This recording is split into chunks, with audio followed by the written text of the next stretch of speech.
Despite all the speculations that CM Punk and Heyman are up to something, Survivor Series 2024 had the good ending. I did expect some kind of a twist, and WWE definitely knew what they were doing with this long-ass ending. You know, sometimes that's all you need. The story told between CM Punk and Roman Reigns in such a short amount of time was absolutely amazing. And there's still some unanswered questions. Dare I say, people, so far the best WarGames match in the WWE. You know, I was always torn between whether I like the traditional Survivor Series match more or the WarGames match. And you know what? For the first time ever, I think I might choose WarGames. This particular match made me fall in love with this match type, and not because of all the crazy spots, that's always good, but because it's a war zone that could tell a very compelling story. You know, it's like watching a movie, unlikely allies trying to work together. Roman Reigns accidentally speared CM Punk, so you kinda expect in this dumb world of professional wrestling for CM Punk to hit him back. Well, he actually saved Roman, and you know, they had some very wholesome moments. This is not the story I expected, but it's definitely a one I can appreciate. Just one thing, you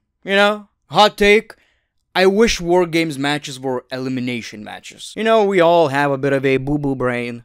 You know, people getting eliminated, you know, it's compelling. I wish we did get that. That was kind of the point of Survivor Series matches, so, you know, that would be like the sweet spot. Merging these two match types and we would get this, you know, basically a dream match. So people, let's talk about WWE Survivor Series 2024. Like this video, subscribe if you already didn't, and join the Coco Jumbo gang, the Coco Jumbo Mafia. So the first match was the Women's WarGames match. I had high expectations for this one since I didn't care about the story, but I was like, okay, the match is gonna be really, really good. And well, it was mid. Now, listen, mid doesn't mean bad. Mid means like a 5 out of 10. If we compare it to other WarGames matches, this was kinda weak. Not as weak as these Nia Jax's chair shots, oh my god. Possibly the worst chair shots I've ever seen in my entire life. But whatever the case may be, we did get some cool spots. For example, Tiffany Stratton deciding whether she's going to cash in on the World Champion or the WWE Women's Champion, but she didn't, which kinda ruined it for me. I was like, okay, this match is kinda mid, but if she would cash in, that would change the entire match, and what a great moment, and we didn't necessarily get that. The absolute highlight was, of course, the Swanton Bomb and the trash can spot. This was pretty impressive, although I gotta say, if we keep seeing that every single year, it's not as cool anymore. The match had the good ending when Rhea Ripley finally got her revenge on Liv Morgan with a pretty cool ass spot. That was your match. You know, still very, very entertaining, don't get me wrong. It's just that we already seen quite a few WarGames matches with women too, and this one was probably the worst. And I hate saying that, but I mean, even though I was really entertained, this was kinda mid. The WWE United States Championship match. Shinsuke Nakamura with another remix of his theme song. This one I love.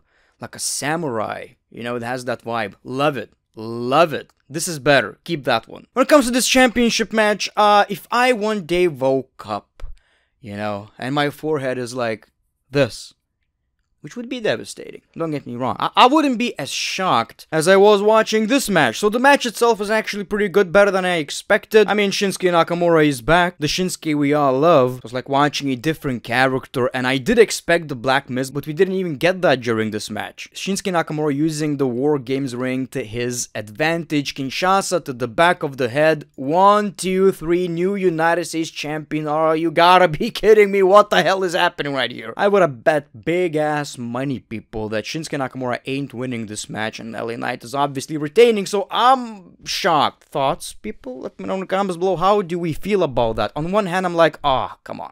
LA Knight was doing pretty good. But Shinsuke winning, it kinda makes sense. I mean, if he came back, just like I talked in my SmackDown review, he comes back, gets another opportunity, loses again, no credibility again. So this whole character change is a big waste. Now I do expect LA Knight to eventually take back that championship, and I know a lot of people are angry that it wasn't Carmelo, it wasn't Andrade. We'll get back to that. Come on. We'll get back to that. I don't necessarily believe this was shitty booking like many people are saying. I just feel like it was to shock the WWE fans. I mean, that was the most shocking moment of the night, obviously. For all we know, this is probably gonna be even better for LA Knight. He's gonna be even more serious, more hungry. He's probably gonna... We're going to have a lot of cool-ass moments of LA Knight losing his mind and attacking Shinsuke. So I'm fine with that, you know, and at the end of the day, Shinsuke is back after being so bland, you know, so blah.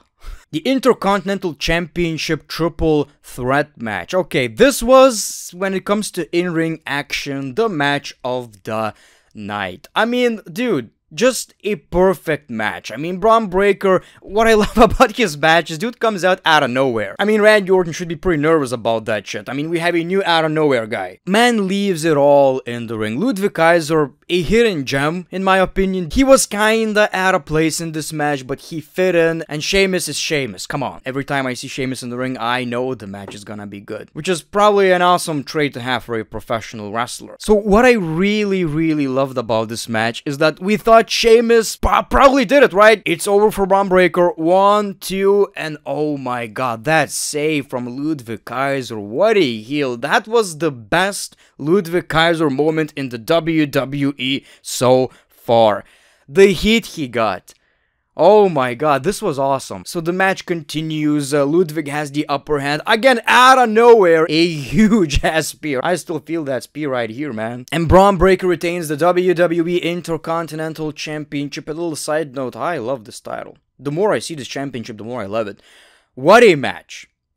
What a match. Props to all of them. I hope this rivalry is going to continue. I hope we're going to get more triple threat matches because this was great. This was...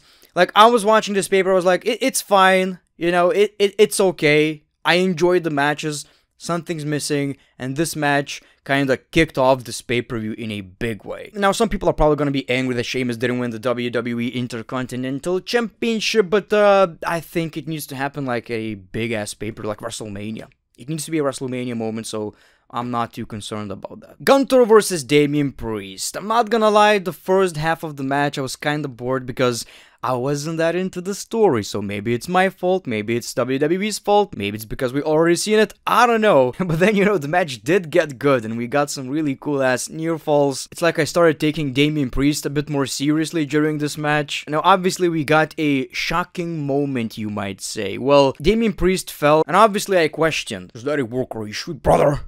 Is that a work or a shoot? Because you can't work yourself into a shoot if you work yourself into a... Finn Balor interferes, coup de grace. Gunther didn't appreciate that he kicked the shit out of Finn Balor, but still used the opportunity to beat Damian Priest. So Gunther is still your WWE World Heavyweight Champion. I don't know how to feel about that. On one hand, if he already fell and he got his arm injured, do you really need Finn Balor in that situation? Can't Gunther beat Damian Priest? You know? And also, are we really excited about another Finn Balor versus Damian Priest rivalry? I don't think so.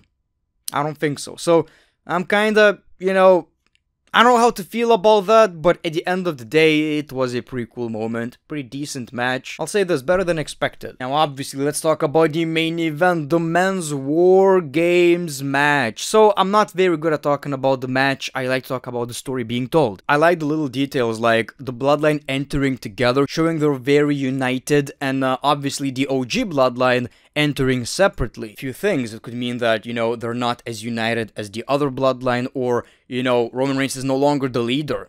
They're all separate characters and they're gonna work together. And CM Punk. I really like this match. Obviously, these kind of matches take time to kick off because you don't have everybody in the ring, but of course, I loved when Roman Reigns stopped CM Punk from entering, and then CM Punk entered, even though Roman was trying to enter. We're watching this match. A bunch of cool spots. It was a war zone, people. That's exactly how I want my War Games matches, with that unpredictability. You know, spots like Roman Reigns helping every single member of the Bloodline, showing character change, but still not helping Punk because he doesn't like him. So again, even though Roman Reigns speared CM Punk saved him from Bronson Reed. So we got this cool moment of Roman Reigns actually appreciating that and finally helping CM Punk too. A bit of a soldier moment right here, you know, I may not like you, but we're good in this. And I appreciate what you did right here. In this war, we're brothers. So after that, no more issues between CM Punk and Roman Reigns. Obviously, Jimmy Uso with a great spot. I think he broke his toe or something. Hopefully, he's fine. You know, WrestleMania 40 led us to believe Jimmy and Jay are shitty wrestlers. This match kind of changed that. You know, they used that opportunity to be like, nah, we had a bad night, not a bad career. Also, this moment of the OG Bloodline and CM Punk, Solo standing by himself and everybody hitting their finishers, even CM Punk and Roman Reigns cooperating. This was great. The OG Bloodline wins the match, they're celebrating, CM Punk is standing by himself, but of course, by the end of it, Roman Reigns and CM Punk shook hands. This was the good ending, of course. CM Punk talked to Paul Heyman and said, when I'll need that favor, I'll talk to you. And this was a very long outro. We were like, okay, something is about to happen. My boo-boo brain was like, Brock Lesnar? Like, what the fuck is gonna happen? But we didn't get that. This was basically Triple H being like, yeah, you are expecting something, aren't you? Well, not tonight. But look at the star power, dude. Oh my god, dream team right here. Just lovely, lovely stuff. You know, one thing we learned from this, CM Punk versus Roman Reigns, absolute money. It's gonna happen one day. I have no idea what is the favor. What Paul Heyman promised to CM Punk. I honestly have no idea. Main event of WrestleMania, but how? Like, Paul Heyman can't pull the strings, like, he's not the general manager or something. I have no idea what, you know, he promised. Well, it does seem like Paul Heyman did want them to work together. Now, how do we feel about Solo and the Bloodline losing this match? I guess a pretty questionable decision, because they just started to gain that momentum finally. But, yeah, I don't believe this war is over. So, I think we're good right here. So, people, Survivor Series 2024 was a blast. I honestly enjoyed the pay-per-view, even with the lows. Like, they weren't as bad as I'm making it out to be. It's just that our expectations are pretty high. And, for example, the women's match. Like, if you don't have a story to begin with, you have to go crazy. And they kinda did, but it was kinda mid. You know, especially with the cash-in tease for, like, the 5th time right now, and it didn't happen. At this point, it's annoying. You know, but all in all, love this pay-per-view. Watched this at like 1 a.m., which is always appreciated. You know, I was not a zombie by the end of it, which is awesome. So thank you for watching this video, people. Appreciate your time, appreciate your support. The Great One, peace, love, and hugs. It's been a pleasure.